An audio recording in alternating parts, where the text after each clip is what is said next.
તો Vapi Silvassa national highway પર તંત્રની બેદરકારી સામે આવી છે। કરોડોના ખર્ચે નવો રોડ બનાવાયો, પરંતુ વરસાદી પાણીના નિકાલ માટેની ડ્રેનેજની વ્યવસ્થા નથી કરાઈ। સ્થાનિકોનું કહેવું છે કે ચોમાસામાં ભારે વરસાદ દરમિયાન રોડ પર પાણી ભરાવાથી વાહન ચાલકો અને રાહદારીઓને ભારે હાલાકીનો સામનો કરવો પડે છે।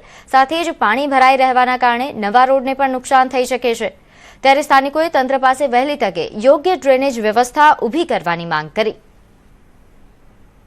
અત્યારથી ગટરની વ્યવસ્થા છે જ નહીં, જેથી વારંવાર ઘણી જગ્યાએ રસ્તા ઉપર પાણી ફરી વળે છે।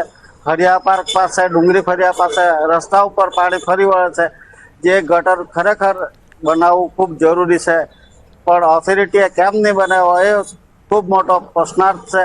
હાઈવે ઓથોરિટી કોઈ કારણસર ટેકનિકલી બંને બાજુ પાણીના નિકાલની વ્યવસ્થાનો ગટર કરવાનું ભૂલી ગઈ છે, અથવા તો જાણ પર રહ્યું છે।